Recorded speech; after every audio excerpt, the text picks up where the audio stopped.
If you're a first-time homebuyer in Charlotte, North Carolina, then this video is for you. Hi, my name's Scott Hastings. I'm a loan officer. I'm based in Charlotte, but I also lend to clients all over South Carolina, Florida, and Virginia. So let's bust right into it. 5 things that first-time homebuyers need to know about buying a house in Charlotte. The number one thing I would say is that you do not need 20% down to buy a house. This is an old wives' tale. It hasn't been true for a long, long, long time. But it's interesting to me that a lot of people still think that. So you actually can buy a house with no money out of pocket. If you are a first time home buyer and you make under a certain income limit and you don't have any money for a house, then North Carolina has a down payment assistance program. Um, in Mecklenburg County, it's, I believe, $62,000 a year. Uh, there's actually a $15,000 down payment assistance program. State of North Carolina will quote unquote give you $15,000 to help with buying a house and paying closing costs, etc. There's also a program with North Carolina. If you make under $92,000, then you can get 3% basically of the purchase price towards the down payment of the house. And then also, if you want to live on the way outskirts of Charlotte, basically this would be rural property. There's a USDA loan. Again, there's certain income requirements depending on what county, because there's multiple counties around Charlotte. You know, there's Mecklenburg, Iredell, Rowan, etc. It's called a USDA loan. You can get 100% financing with that. If you're a veteran, of course, there's a VA loan, and there is actually no loan limit on a VA loan. So if you're a first-time home buyer and you want to buy $1 million house and you qualify for it, you can do that and put no money down. And then if you don't meet any of those requirements, then you can always get a conventional loan and only put 3% down. The conventional loan limit is $726,200.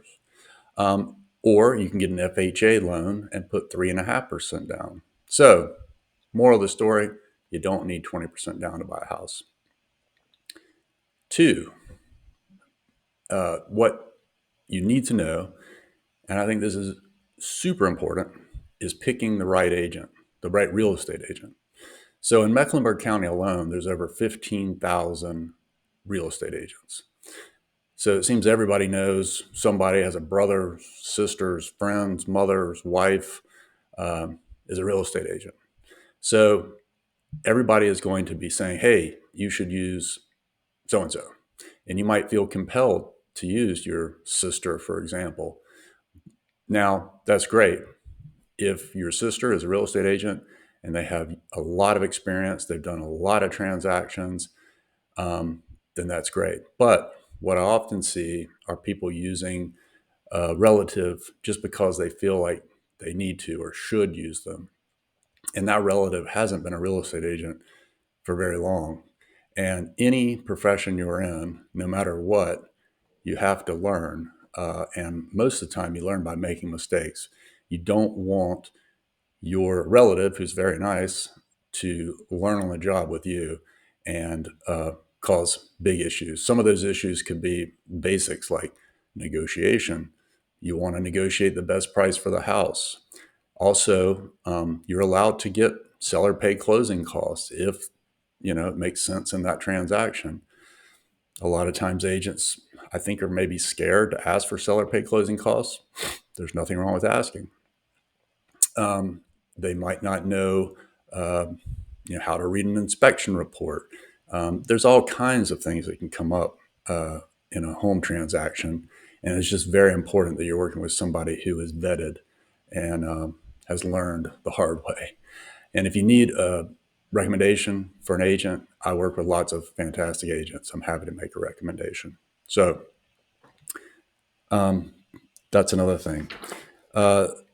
Number 3 is just skipping a mortgage pre-approval and going straight out, calling an agent and looking at houses.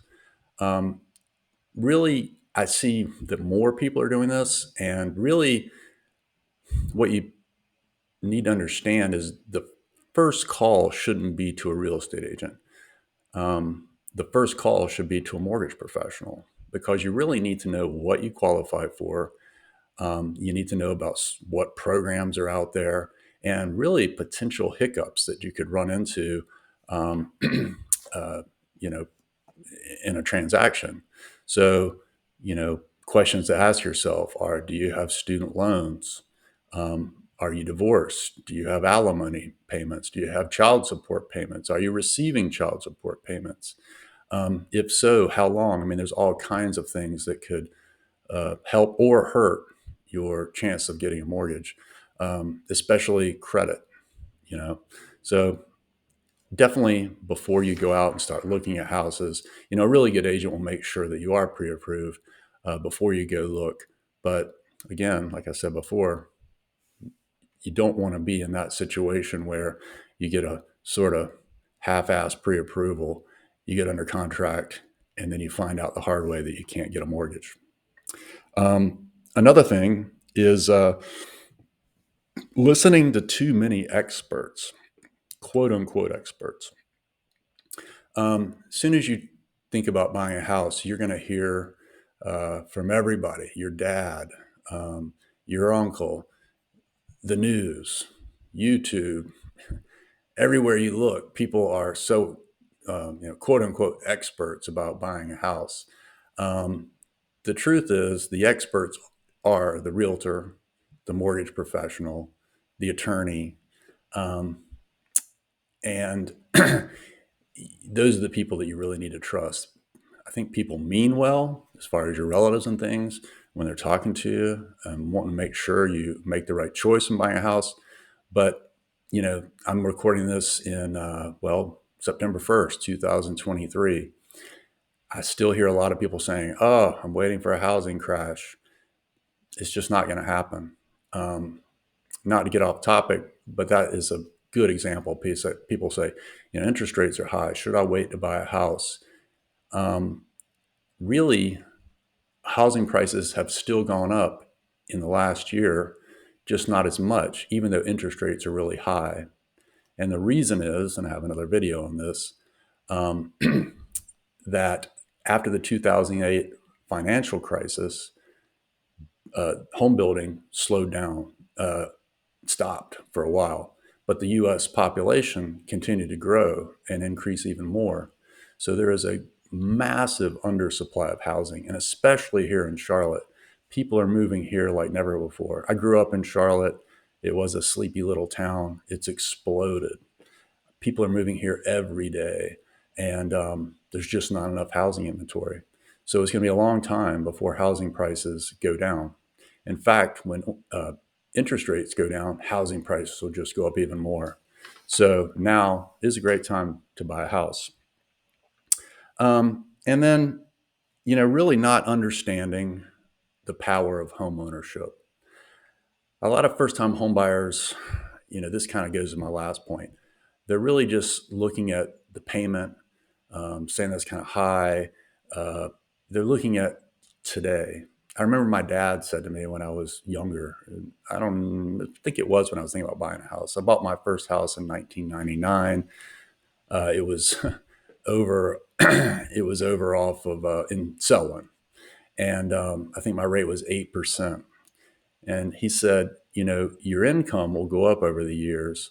Uh, so get into a house, you might be a little bit uncomfortable with the payment, but the value of that house is going to go up and your income is going to go up, so you'll be able to afford it.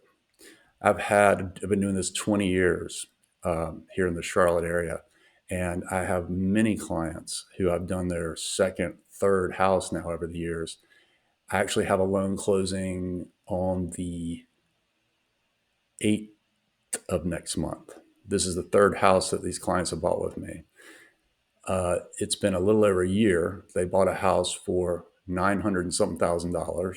It was their second house, and now they're selling it for almost 1.3 million. So wealth in America is built primarily through home ownership. So continuing to rent is not building wealth. the sooner that you can buy a house, the sooner that you'll be able to build sort of a legacy for your family. And I just think it's important that you remember that home ownership is super powerful. And it's very important that you find some place to live. And on the same point, you're not going to live in this house forever.